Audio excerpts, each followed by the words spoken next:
एक छोटे से खेत में एक जवान लड़का और उसका दादा मिट्टी खोद रहे थे। वे मिट्टी को पलट रहे थे, उसकी गांठों को तोड़ रहे थे ताकि मिट्टी उस वर्ष की बुवाई के लिए अच्छे से तैयार हो सके। उस काम में काफी कड़ी मेहनत थी, लेकिन उनके सभी प्रयास एक अच्छी फसल प्राप्त करने के लिए आवश्यक थी। बूढ़ा आदमी अपने 70 की उम्र में भी अच्छी तरह से कड़ी मेहनत कर रहा था। हाँ, थकान से वो काफी हद तक हाँफ रहा था। हर प्रहार के जोर से उसके माथे से पसीना टपकता था, लेकिन फिर भी वह शिकायत नहीं कर रहा था।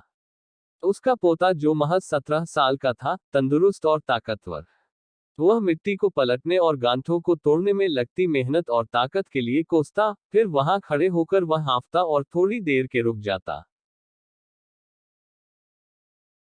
थोड़ा आराम करने के बाद एक बार फिर से काम शुरू करने से पहले शिकायत करता। थोड़ी देर बाद युवा पोता देखता है कि उसके दादाजी ने जितना काम कर जमीन को तैयार किया वो उसके द्वारा तैयार की गई जमीन से बहुत ज्यादा है। दादाजी, जब आप इतने बूढ़े हो फिर भी आपने मुझसे इतना अधिक काम कैसे किया? पोता अपने दादा से पूछता है। दादाजी ने उसे जो जवाब दिया उसकी उसे उम्मीद नहीं थी। जब हम किसी काम को मुश्किल मानते हैं और उसके बारे में ज्यादा सोचते हैं तो सच में मुश्किल हो जाता है, और हम बिना सोचे जब उसे करते हैं और करते ही रहते हैं तो वो आसान हो जाता है। पोता थोड़ा अचंभित हो जाता है, इसलिए दादाजी अपनी बात जारी रखते हैं।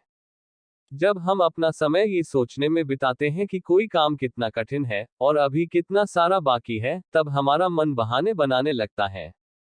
इन सभी चीजों के बारे में सोचना, अपने स्वयं के विचारों के बवंडर में फंसना ही उस काम को हमारे लिए बहुत ज्यादा कठिन बना देता है। इसलिए समझदारी इसी में है कि वास्तविक रूप से पहली बार में शारीरिक कार्य किया जाए। जब आप तय किए काम के बारे में ज्यादा सोचते हैं और अपने दिमाग को नकारात्मक विचारों पर ध्यान केंद्रित करने की अनुमति देते हैं, तो आपकी गति उस काम को करने के लिए अपने आप धीमी होते जाती है। अगर आपको किसी भी काम के दौरान सकारात्मकता बनाए रखना चाहते हैं तो आपको तुरंत उस काम को शुरू करना चाहिए, और अगर देखना और सोचना है तो जितना आप आगे बढ़े हैं, यानी कि जितना काम आपने अच्छे से खत्म कर लिया उसे देखें, न कि जो बाकी है उससे उसके बारे में विचार करें। ऐसा करने से एक सुखद और सकारात्मक एहसास आपको उस काम को लगातार करते रहने की ऊर्जा देता रहेगा। आशा है कि आपको ये कहानी अच्छा लगा होगा। धन्यवाद।